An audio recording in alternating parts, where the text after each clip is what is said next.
Hey everybody, State Representative Maurice West. Hope all is well with you and your family. Today is May 4th, Tuesday, May 4th, and it's roughly 2:30 in the afternoon. We have another interesting week this week. Our focus will be on working our Senate bills, in committee. So we'll spend little time on the House floor, and we'll be in committee instead working our Senate bills.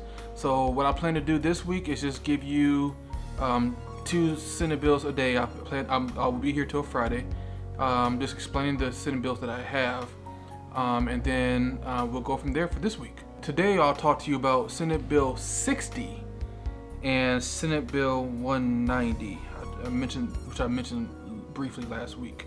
So Senate Bill 60 that I received from Senator Connor, it makes several changes to the disposal of surplus property by the Central Management Service, CMS.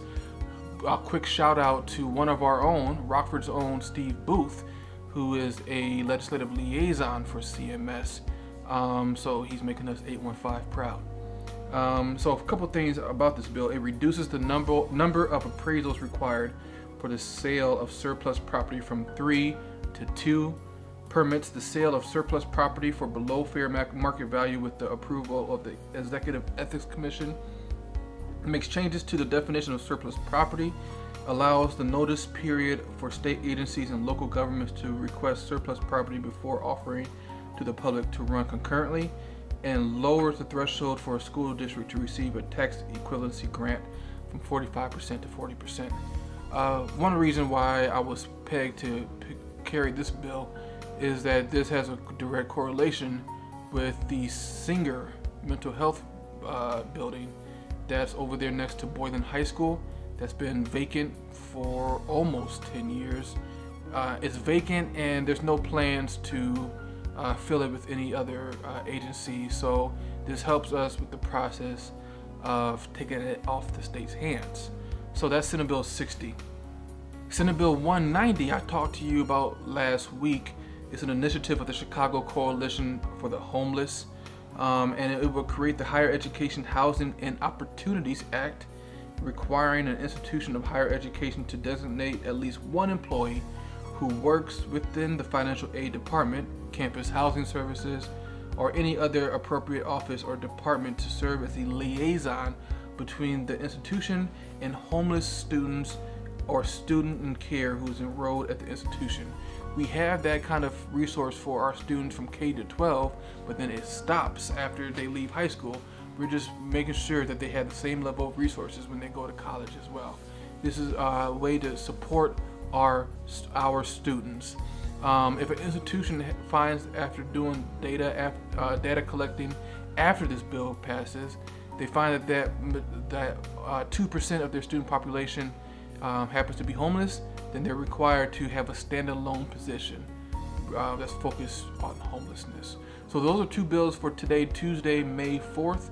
May the 4th be with you. I'm sorry, I just thought about that.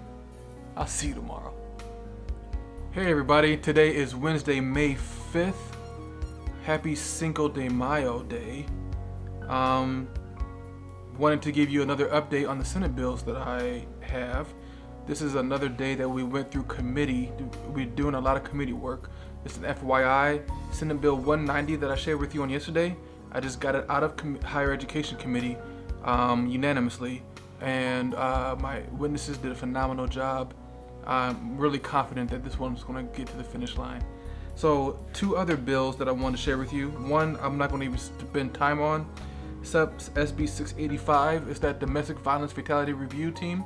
It's a mirror bill, identical bill as House Bill 3161 that I shared with you a couple weeks ago. We're now just literally doing one of these numbers, and whoever gets to the finish line wins. And if they both get to the finish line, we'll eventually put them together. I have an amendment that I'm bringing to that bill, and I'll share that amendment with you once it's filed in the next couple of days. The last one for today, a short day today, Senate Bill 2141. It's identical to Senate Bill 2150 that I held last term.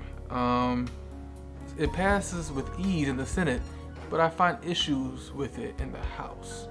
I'm working on talking with advocates such as ACLU, the Attorney General's Office, the Illinois Board of Higher Education, who has concerns. But essentially, it's an initiative of the Illinois Bible Colleges Association, and it amends the Private College Act and the Academic Degree Act, providing that any religious institution shall not be considered to be a private business and vocational school. This bill also provides that no religious institution shall be subject to the educational requirements, standards, or demands contained in the Private College Act or the Academic Degree Act, or in those acts' administrative rules.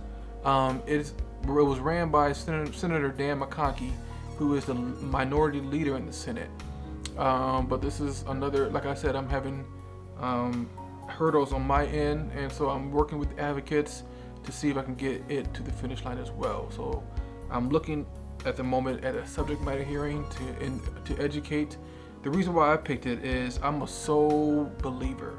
As a preacher, beyond being an elected official, I'm a sole believer of the separation of church and state. That also means, in my opinion, that there needs to be a separation of state and church, the other way around. So I don't plan to let go of this bill but I plan to work with advocates to see what can be done to make it a better bill. All right, so happy Wednesday to you. See you tomorrow. Hey everyone, today is Thursday, May 6th. It's 3:00 p.m. Wanted to give you an update for today, and I'll be very quick.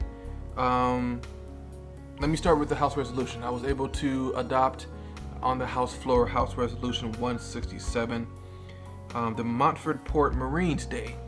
So it declares August 26, 2021 Montford Point Marines Day. Plan on having a press conference on August 26th about it, but I'll give you a short synopsis.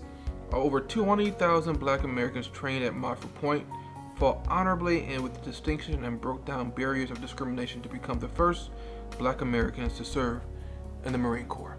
I received this from a constituent in our district, and I'm really honored to carry this. More information about that to come. I'll give you one Senate bill. Senate Bill 2278. It's a bill that I received from Senator Stottleman in our area. I happened to get it out of committee today. At the end, essentially, you remember that mental health tax increase that tax that we passed last year in March, overwhelmingly like 60 to 64% of the vote. Well, this legislation makes sure that money has an oversight board that directs it specifically for mental health and substance abuse programs and resources. And so plan on getting this out the House next week. Many thanks to United Way of Rock River Valley, who brought this to Senator Stottleman. So that's what I wanted to share with you on today. I'll see you tomorrow. Hey everybody, Friday, May 7th. It's roughly 11:00 a.m. We've been out of session for a while. I almost forgot to finish the update, so I already changed. But I'm back in my office. Wanted to give you this update real quick. So nothing to report in terms of session. We didn't have much committee work today, so I'll just give you the last bill that I have that I'm really excited about as well. It is Senate Bill 2312. It's a bipartisan backed legislation that tightens the legal screws on patient brokers, targeting Illinois residents struggling with opioid addiction and other behavioral health illnesses by marketing expensive, questionable treatment services.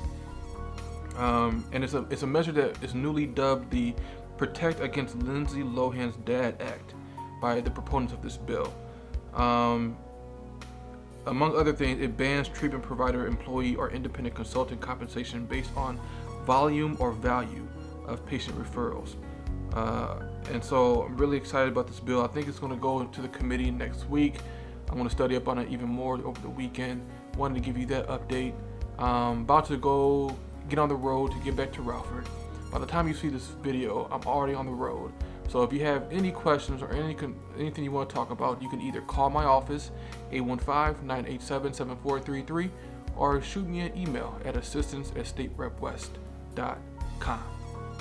I hope you're doing well. I just found out from my family that baby girl is starting to, scoot. Not crawl yet, but scoot. And so that happened today, so I can't wait to get home to celebrate Brienne. So, hope all is well with you and your family. I'll be back here next week. Be well. Talk soon.